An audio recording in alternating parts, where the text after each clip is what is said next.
abranger o coração de cada participante dessa noite. Eu creio que Deus tem uma palavra que vai nos trazer muito vigor, muita sabedoria, muito ânimo, muita certeza de vitória. Porque afinal de contas, meus irmãos, a nossa vida, ela é resumida nas vitórias que Deus nos concede. Todas as vitórias que nós temos conquistado, ela veio por intermédio do Senhor na nossa vida. Glória a Deus, aleluias. E nesse instante, meus irmãos, eu gostaria de estar fechando meus olhos aqui, para junto nós fazermos uma oração. Pedir ao Senhor nosso Deus que venha tocar na nossa vida, tirando aquilo que é necessário que saia, tirando aquilo que é necessário que seja limpado da nossa vida, da nossa mente, do nosso coração. Soberano Deus, eterno e glorioso Pai, Pai de nosso eterno Senhor e Salvador Jesus Cristo, mais uma vez, Senhor, eu me coloco diante da Tua face, agradecido, Pai, também pela oportunidade que o Senhor me outorgou. Obrigado, Senhor, pelos meus irmãos em Cristo, que mesmo sem, meu Pai, nós conhecermos uns aos outros, mesmo sem estar reunido de corpo presente em um ambiente só, nós temos essa oportunidade, Pai, de fazer a Tua vontade, meu Pai, mesmo que de longa distância, a Tua palavra tem chegado perfeita no ouvido dos irmãos. Meu Deus, e tem sido um jeito fácil e prático para anunciar a Tua palavra, para anunciar a Tua salvação, para anunciar Teu nome. Jesus, não quero, Senhor, falar nada de mim mesmo, porque eu não tenho nada para oferecer para esse povo, meu Pai. Este povo é da Tua igreja, a igreja do Senhor é este povo. E eu faço parte desse povo, Pai, mas eu não posso fazer nada. Eu preciso, Senhor da glória, ser mudado, ser transformado dia após dia, que eu também preciso da Tua transformação, do Teu poder, da Tua graça, do Teu Espírito Santo, da virtude do Teu poder. Então, meu Deus, que o Senhor fale conosco de uma forma poderosa e que o Teu nome possa repercutir os quatro cantos, Senhor, do mundo. Aonde essa voz fraca, humilde estiver chegando, que o Senhor ponha a voz poderosa do Senhor na frente e que ela chegue a fazer uma revolução, meu Pai, transformando vida e causando impacto em história de vida, em história de família. Em nome do Senhor Jesus, eu creio que a Tua mão vai alcançar vidas nessa noite. Fica conosco para a glória do Pai, do Filho e do Espírito Santo de Deus. Amém. E graças a Deus. Queridos irmãos, semana passada nós falamos das cartas. Na última palavra que nós falamos, nós dissemos na palavra passada, nós falamos sobre os mais conhecidos, capítulo 1, 2, que é o mais amado. De vez em quando a gente encontra um cristão que não gosta de estudar esse assunto, as 7 cartas enviadas à igreja da Ásia Menor. E dizemos que é muito importante nós conhecer a mensagem de Cristo para as igrejas. Falamos também por que devemos estudar, pelo menos por 4 razões. Primeiro, porque são cartas enviadas pelo próprio Jesus. Segundo, porque elas se destinam à igreja de forma geral. Terceiro, porque as virtudes, os defeitos das 7 igrejas são observadas também da igreja hoje. Em quarto lugar, porque elas também podem ser aplicadas individualmente na nossa vida em particular. Também vimos que é possível fazer 3 interpretações. Primeiro, interpretações real, literal, que são as 7 igrejas reais que existiam no tempo de João. Segundo, há uma interpretação profética, histórica, que as 7 cartas, elas também são chamadas de cartas proféticas, que elas também apontam para 7 períodos da história da igreja. Inclusive, eu trouxe um breve resumo daqueles 7 períodos, E quem diz isso não é nada mais, nada menos do que, não é o homem de Deus que está falando, Quem está falando é João, aliás, é Jesus. essas cartas proféticas, nós dizemos também que existe também uma interpretação, uma aplicação, né? Porque ela se aplica em cada um de nós. É o que nós chamaríamos, né, de uma interpretação espiritual. E falamos também sobre 8 características das 7 cartas. Primeiro, todas são destinadas ao anjo da igreja. Segundo, em todas elas Jesus se apresenta ou se revela como um tempo referente. Terceiro, em todas as cartas Jesus diz que conhece as obras das igrejas. Quarto, Jesus elogia as virtudes da igreja. Quinto, Jesus revela as falhas, os defeitos da igreja. Sexto, Jesus exorta, chama a igreja ao arrependimento, repreende. Em sétimo lugar, nem todas elas, Jesus diz: o quem tem ouvido, ouça o que o Espírito diz às igrejas. Finalmente, Jesus faz uma promessa para todos os que habitavam em todas as igrejas. Hoje, nós vamos falar da primeira carta, né? Na palavra passada, nós falamos só dos panoramas das 7 cartas, não expliquei nenhuma. A partir de hoje, eu vou explicar cada uma das cartas, só que como ela é muito grande, eu quero, antes de entrar na carta, antes de entrar sobre a igreja, eu gostaria de falar sobre a cidade.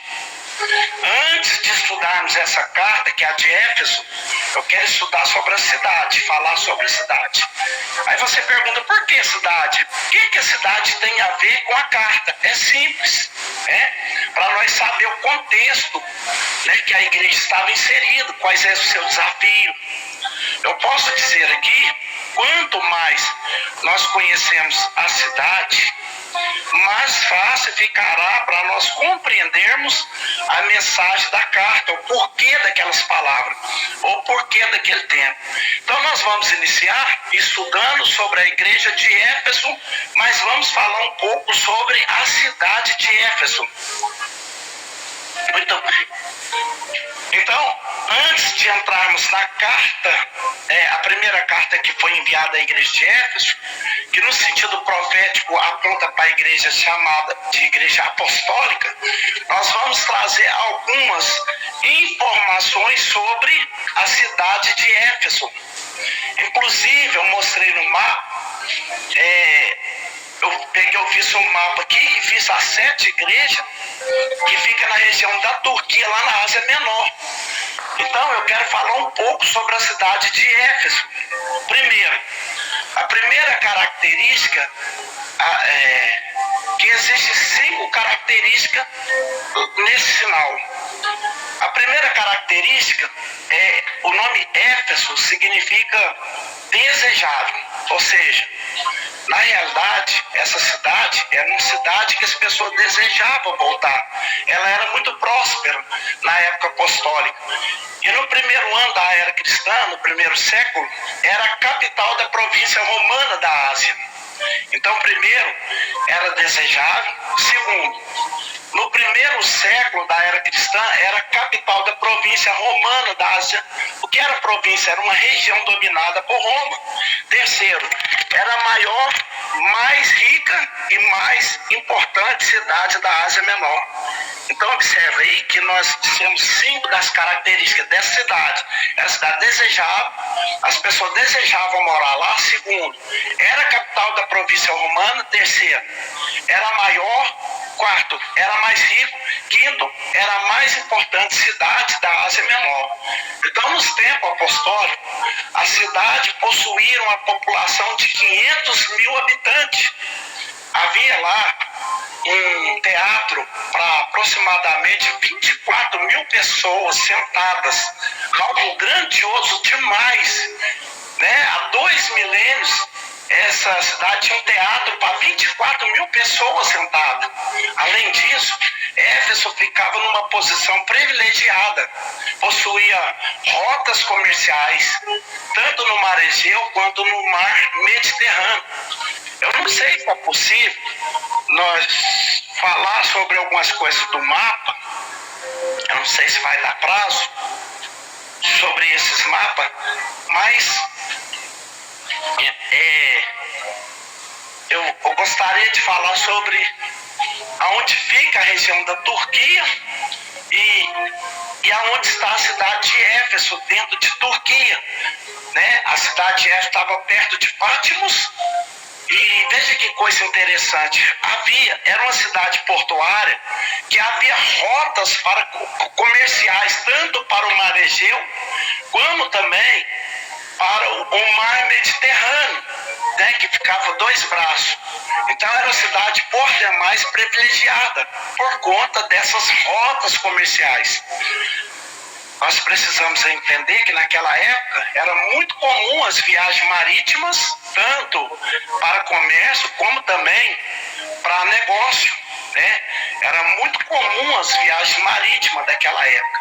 Éfeso tinha uma posição privilegiada. Eu falei que era uma cidade desejável, era maior, mais rica, e a posição privilegiada.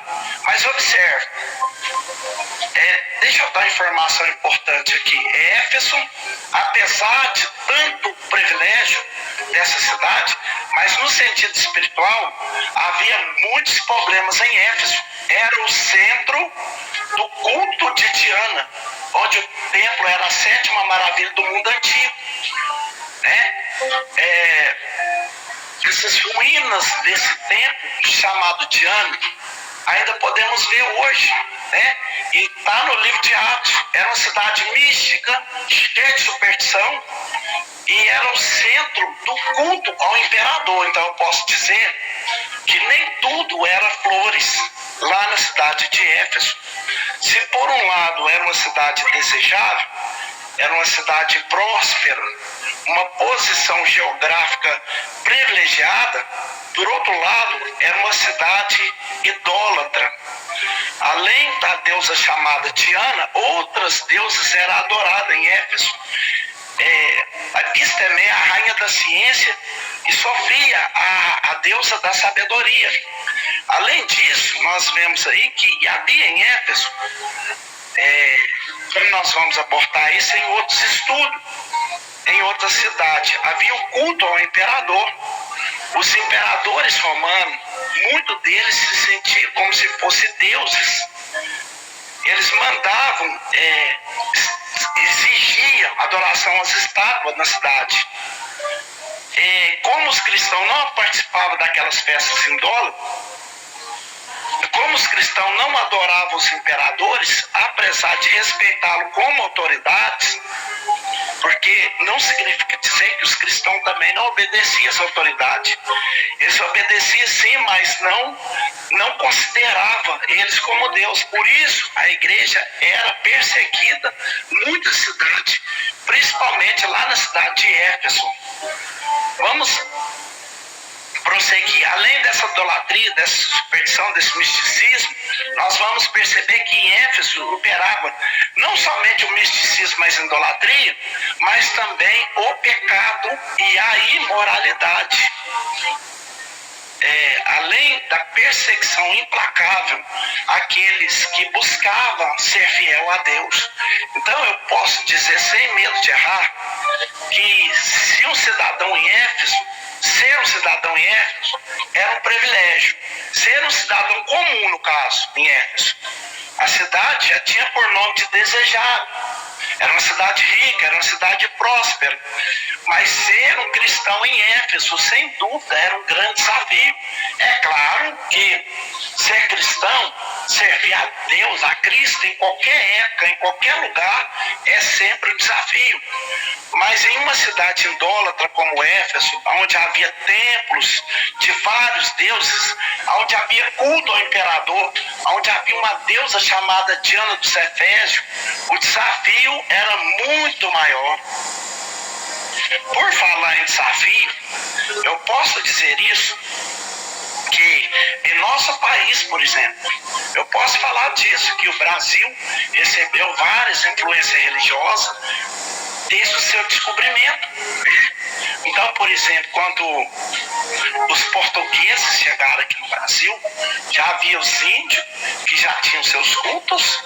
Os portugueses trouxeram a idolatria, as imagens, estátuas, né, para o Brasil, e depois vieram os africanos que vieram trabalhar na cana-de-açúcar e trouxeram de lá também as suas entidades, seus deuses, né? Então, desde o descobrimento do Brasil, que aqui o misticismo, a mistura de credo, de crença, de religiões, e nós sabemos disso, que o desafio é muito grande para uma região idólatra, para um país idólatra, né? E no primeiro século, que a igreja era perseguida, que a adoração ao imperador era uma obrigação, que quem não adorasse o imperador era perseguido, era até morto. Então o desafio era muito, muito mais maior, né? Então, nós falamos um pouco sobre a cidade. Você já tem aí uma ideia como era a cidade de Éfeso. No sentido material, era uma cidade próspera, numa região portuária privilegiada, numa cidade muito rica, muito grande, muitos habitantes, mas no sentido espiritual, muita perseguição aos cristãos por causa da idolatria. Vamos falar um pouco agora sobre a igreja de Éfeso, antes de entrarmos na carta. Vamos falar da igreja. Nós vamos perceber que a igreja de Éfeso foi fundada por Paulo por volta do ano 52 depois de Cristo. Paulo levou o evangelho a essa cidade durante a sua segunda viagem missionária. Eu quero lhe convidar para você abrir sua Bíblia, para junto lermos a palavra de Deus lá no capítulo 18 do livro do Atos dos Apóstolos.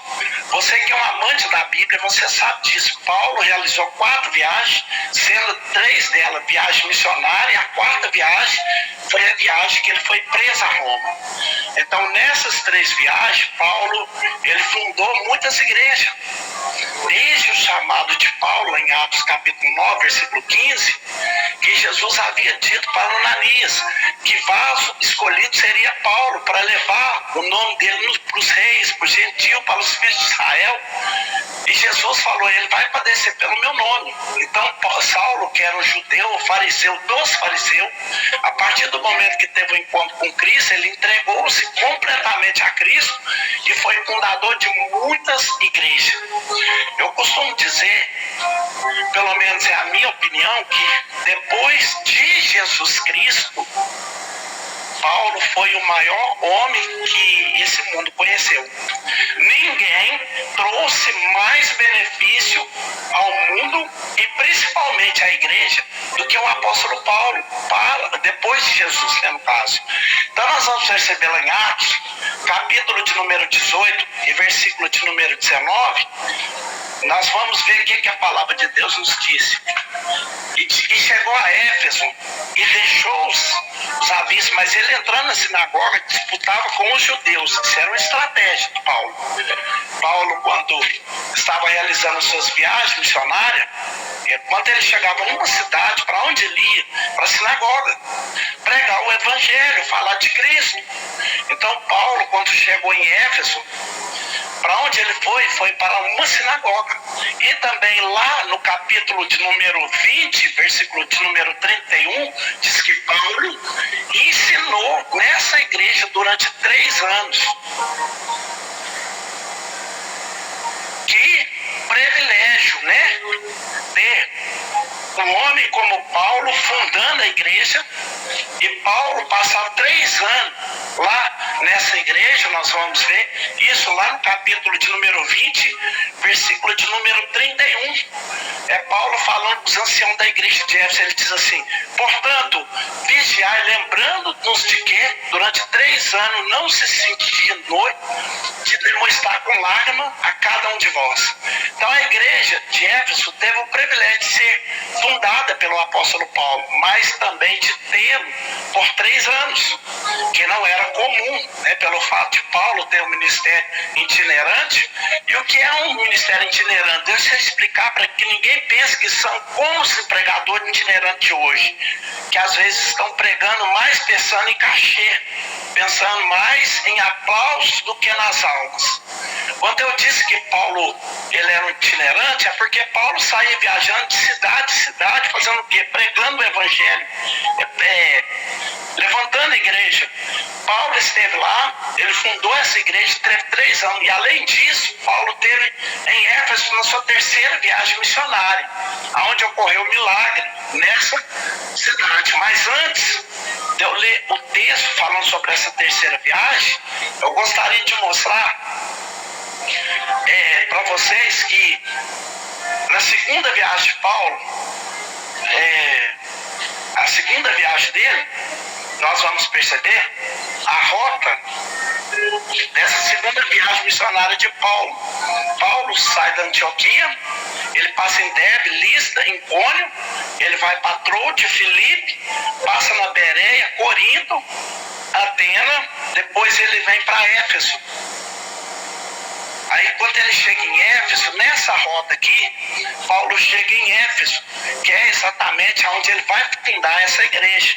Depois ele passa lá 3 anos ensinando, e na sua terceira viagem missionária, Paulo volta lá outra vez. E foi durante essa terceira viagem missionária, essa que eu estou me referindo é a segunda, é a fundação. Essa segunda viagem foi onde ele fundou a igreja, né? E de Coríntios ele veio para Éfeso, mas foi na terceira viagem missionária de Paulo onde houve um grande avivamento na cidade de Éfeso. Quando chegou o evangelho, quando chegou a palavra de Deus, houve coisa extraordinária. Abra sua Bíblia, confira comigo por gentileza, lá em Atos capítulo 19, versículo 1, observe que a epígrafe diz assim: a terceira viagem missionária de Paulo. Não é a fundação, aqui a igreja já tinha sido fundada. A igreja foi fundada na segunda viagem, que é a terceira. Aqui é a ocasião onde concorrem milagres extraordinários. E sucedeu que quando Apolo estava em Corinto, Apolo estava em Corinto, Paulo, tendo passado por todas as regiões superiores, chegou a Éfeso. E achando ali alguns discípulos, por quê? Porque a igreja já havia sido fundada na sua segunda viagem. Então, quando Paulo chega em Éfeso, ele encontra alguns discípulos. Veja o que diz o versículo 11. O versículo 11 e 12 diz assim: e Deus, pelas mãos de Paulo, fazia maravilha extraordinária, de sorte que até os ventos aventais se levavam ao seu corpo os enfermos, e as enfermidades fugiam dele, e o espírito maligno saía. Veja o que diz o versículo 17 a 20. O que ele está falando? Paulo fundou a igreja de Éfeso, ele teve 3 anos nessa cidade, e aqui está tendo um grande avivamento, que é a cidade de Éfeso, na sua terceira viagem missionária. Ao 19, do capítulo 16 a 20, foi notório o que habitava em Éfeso, tanto gentil como grego, que ao notório o nome do Senhor Jesus Cristo era engrandecido. Muitos dos que tinham crido vinham conversando e crendo. Muitos dos que seguiam autos de mágica queimaram na presença de todos, e vendo conta do seu preço, acharam que multavam 50.000 peças de prata. Que coisa extraordinária. Versículo 20: assim a palavra do Senhor crescia poderosamente e prevalecia. Então nós vamos perceber que a cidade de Éfeso, ela experimentou um grande avivamento. Chegou ali os apóstolos, chegou ali os homens de Deus pregando o evangelho, e Deus fazendo coisa extraordinária. Mas esses milagres, essas maravilhas que ocorreram na cidade, trouxe alvoroço. Por quê? Porque algumas pessoas se sentiram prejudicadas com a chegada do evangelho, do reino de Deus. Algumas pessoas se sentiam prejudicadas. Veja o que diz ainda no mesmo capítulo 19, versículo 23 ao 28. Naquele mesmo tempo, houve um pequeno alvoroço acerca de um certo ourive de prata, por nome Demétrio, que fazia nichos de Diana, dava não pouco lucro para os artífices. aos quais, havendo ajuntado por oficiais de obras semelhantes, diz: varões, vós bem sabeis que desse ofício temos a nossa prosperidade, e bem vedes e ouviste que não só em Éfeso, mas até quase toda a Ásia, esse Paulo tem convencido e afastado uma grande multidão, dizendo que não são deuses o que se fazem com as mãos. Era essa a mensagem de Paulo, que os deuses não são feitos por mão humana. Versículo 28, versículo 27. Não somente há perigo que a nossa profissão caia descrédito, mas que o próprio templo da grande deusa Diana seja desmantelada, vindo essa imagem daquilo que todos da Ásia, que o mundo venera, ser destruído. Ouvindo isso em Jerusalém, em Éfeso, encheram de ira e falavam assim: essa é a grande Diana de Éfeso. Então, se por um lado estava sendo crescimento do evangelho, do reino de Deus, as pessoas conhecendo a verdade, as pessoas queimando seus livros de mágica, do outro lado, o alvoroço na cidade, por conta daquela cidade que se sentiram prejudicadas, por conta de que as pessoas estavam deixando de seguir os ídolos e as artes mágicas. Vamos dar continuidade. Ainda falando da igreja de Éfeso, da fundação dessa igreja de Éfeso, a igreja de Éfeso era uma igreja teológica por excelência. Quem disse isso, meus irmãos, era o próprio Jesus.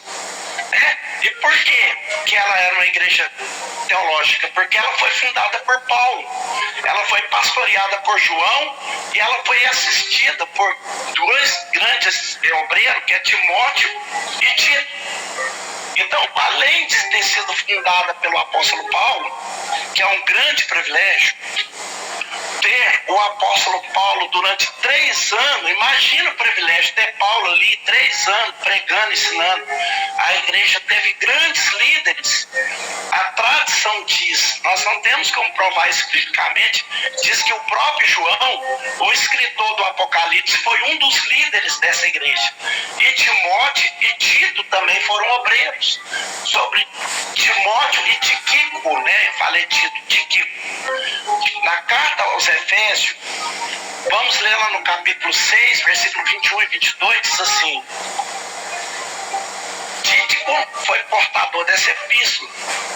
Paulo mandou a carta aos Efésios a partir de quem? De Tito.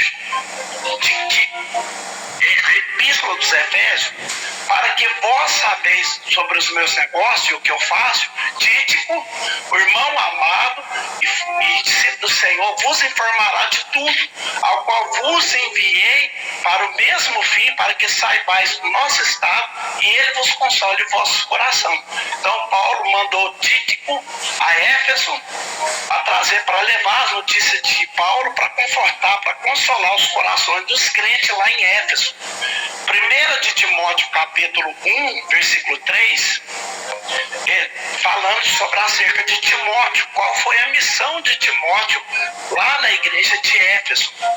1 de Timóteo 1 e 3 diz assim: como te roguei quando parti para a Macedônia, lembra que eu falei isso?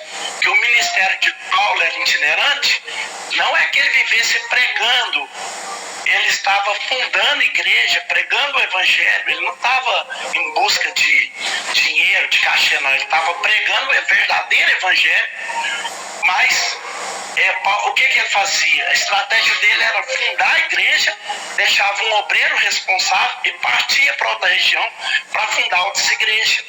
Então, um desses líderes ali, amigo de Paulo, ali, foi Timóteo, que é chamado nas cartas paulinas de seu filho na fé. E Timóteo foi um dos obreiros que esteve lá em Éfeso. Que privilégio, né, meus irmãos? Timóteo foi nomeado, escolhido, chamado para ser pastor da igreja de Éfeso. Veja o que diz 1 Timóteo 1 e 3. Como te roguei quando parti para a Macedônia que ficasse em Éfeso. Quem? Timóteo. Para quê? Para divertir alguns que não ensinem outras doutrinas. Ou seja, Timóteo estava ali para doutrinar a igreja.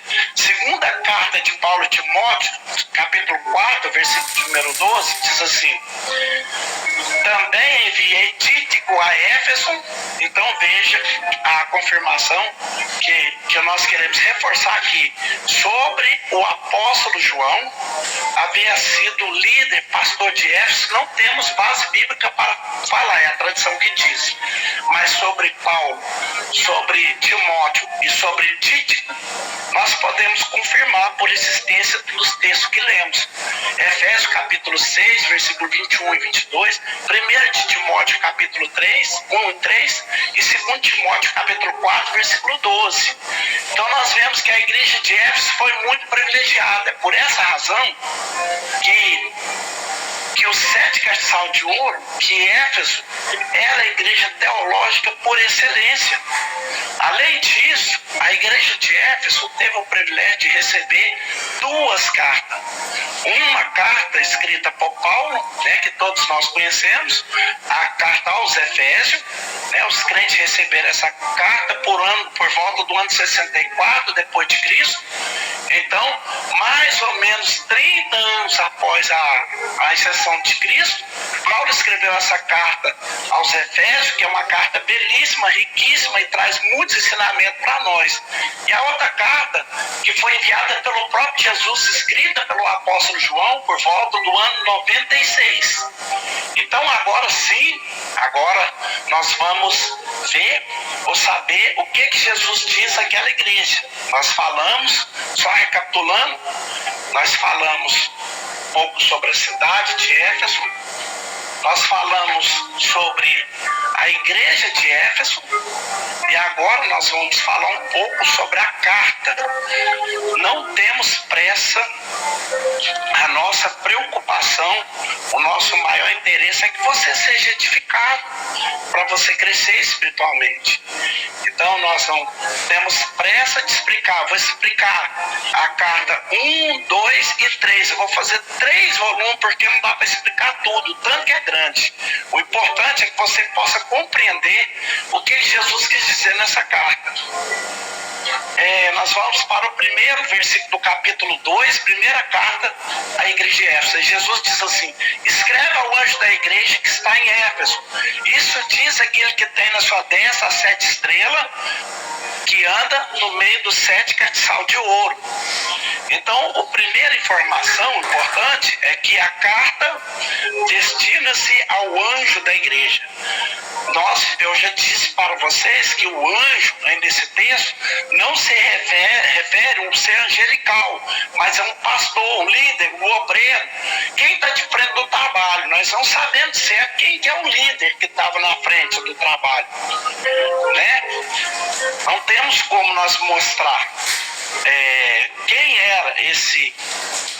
Alguns falam que provavelmente era Tíquico, mas não temos como provar. Nós confirmamos que Tíquico esteve lá, que Paulo enviou Tíquico para lá, mas não podemos confirmar que 30 anos depois da carta que Éfeso foi escrita, se ainda era Tíquico que era o líder responsável. Mas nós podemos entender sim que era alguém da confiança, com certeza, dos apóstolos que estava liderando a igreja. Então, a essa igreja, a igreja de Éfeso, Jesus se revela com 2 títulos. Primeiro, o que diz? Aquele que tem na sua destra, na sua mão direita, as 7 estrelas. Nós já vimos que no capítulo 1, versículo 20, que as estrelas que estão na mão direita de Jesus são os anjos. É o ministério da igreja, que significa dizer que Jesus está dizendo que tem o ministério, os obreiros, aonde? Na palma da sua mão. Isso nos ensina, meus irmãos, 2 verdades muito importantes. Primeiro, quando Jesus diz que tem os obreiros, a liderança na palma da sua mão, ele está dizendo, está debaixo do meu controle. É Jesus que tem o controle sobre o ministério da sua igreja.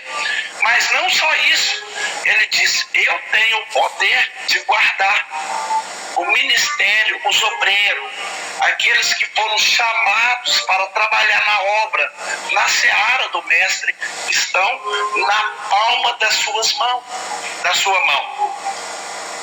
Isso fala, meus irmãos, do privilégio.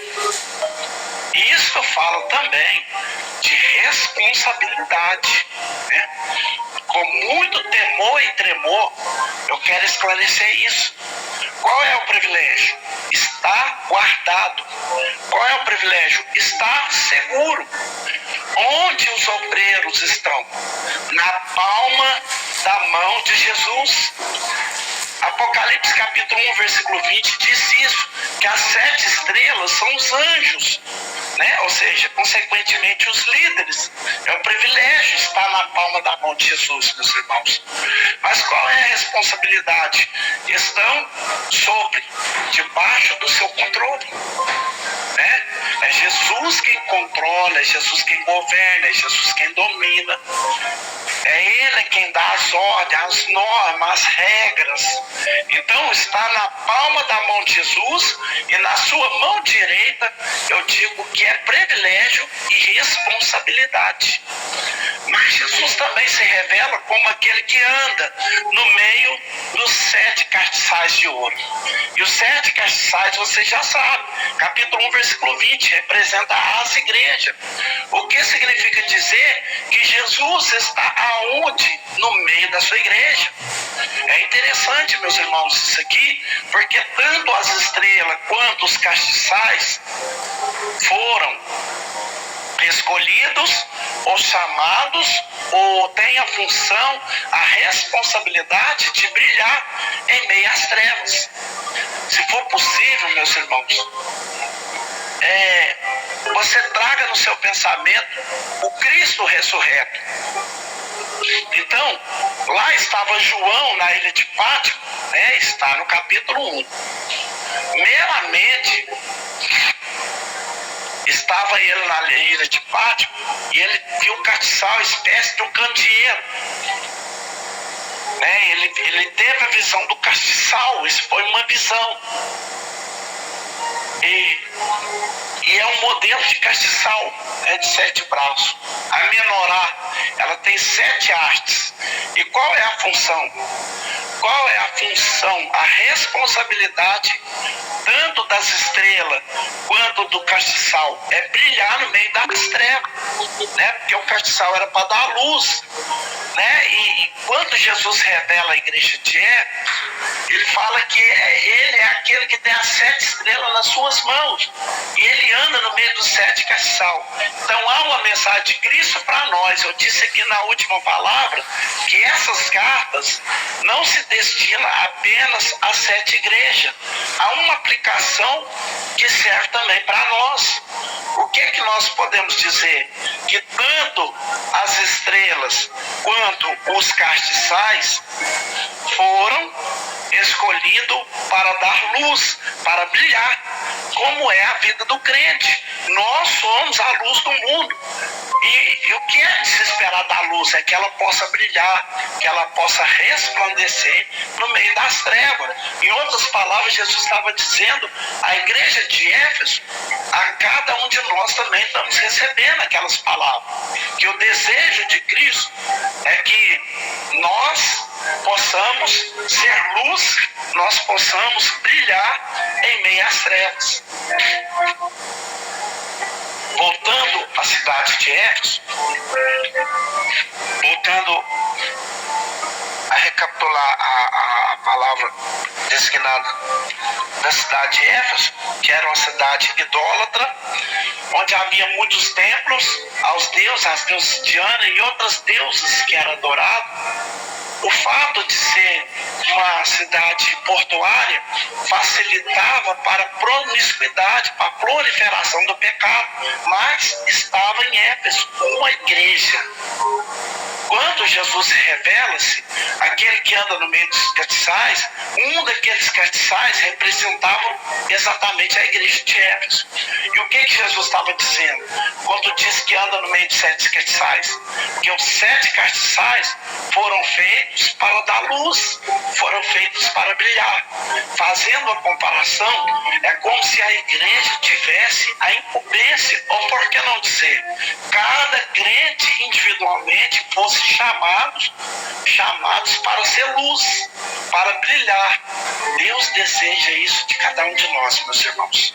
Mas quando Jesus diz também que anda no meio dos 7 castiçais, nós podemos entender também que ele tem o controle, o domínio da sua igreja, que nada foge do seu controle, isso fala da sua soberania. Podemos aprender ainda que quando nós olhamos para os castiçais, nós podemos ver quem está no meio dos 7 castiçais. Quem? O Cristo. Ele está presente na vida, na história da igreja. Pelo menos é o desejo dele.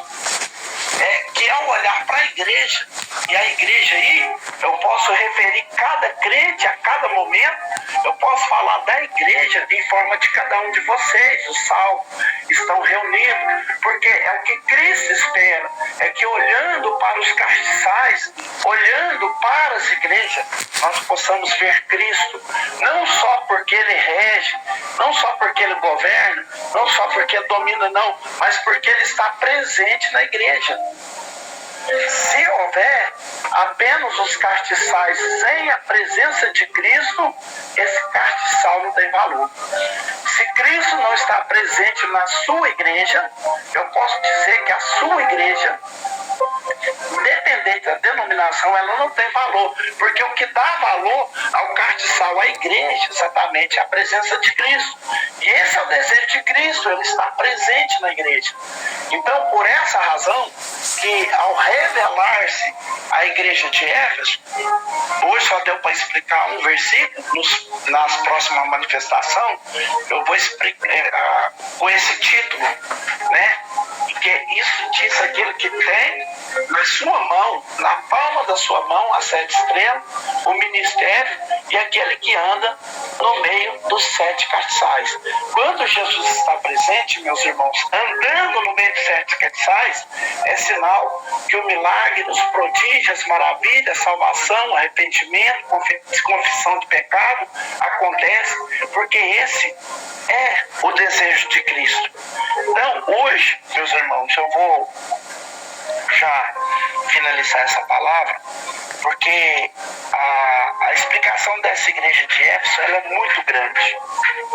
Tem muitos detalhes que eu gostaria de deixar com muita clara evidência para os irmãos. Aí eu vou encerrar aqui, para nós já estar fazendo a oração da fé, então vai dizer, esse é o estudo número 1 da igreja de Éfeso. Eu acredito que vai ter o estudo número 2 e também o número 3, porque igual eu falei, é coisa grande. Isso aqui, eu não quero passar para vocês apenas uma pregação, não. Eu quero trazer detalhes da igreja de Éfeso. Coisas que eu busquei a fundo para poder passar para vocês. Amém? Então, que nós estamos finalizando. Eu quero agradecer a Deus por essa palavra. E nós já vamos caminhar para a oração da fé. Querido Deus eterno Pai, muito obrigado, Senhor, por o culto dessa noite, pelas maravilhas que Tu nos concedeste, Pai, de ouvir com muita excelência a Tua palavra. Meu Deus, porque não depende de mim ou depende de nós. O castiçal sem a Tua presença, ele não tem vigor, ele não tem brilho, ele não tem excelência, ele não tem utilidade. Pai, as oportunidades que brotam na nossa vida, as coisas excelentes que é realizada pela nossa fraca pessoa, não tem nenhuma autoria nossa. É o Teu Espírito Santo que envolve a nossa vida e a oportunidade que o Senhor nos concede, meu Pai, que enobrece a Tua presença na nossa vida. Deus, que o Senhor continue com Tuas mãos estendidas sobre cada um membro dessa igreja. Não deixa, meu Pai, que nenhum desses que estão presentes nessa noite se apague, mas que cada um deles brilhe e brilhe de uma forma que as trevas sejam diminuídas pelo resplendor dessa luz. porque é no meio das trevas, meu Pai, que as 7 estrelas, que é os 7 pastores, e o grande sol, é o candelabro, que é a menorá, que vai brilhar, que é a haste que acendia a presença do brilho na igreja, do brilho nas trevas, do brilho na escuridão. Nós somos, Pai, essa luz. Nós somos, meu Deus, essa projetada de luz que vai resplandecer e iluminar as trevas, para que o teu nome seja notório, não só na nossa vida, mas também através das nossas obras. Em nome do Pai, do Filho, do Espírito.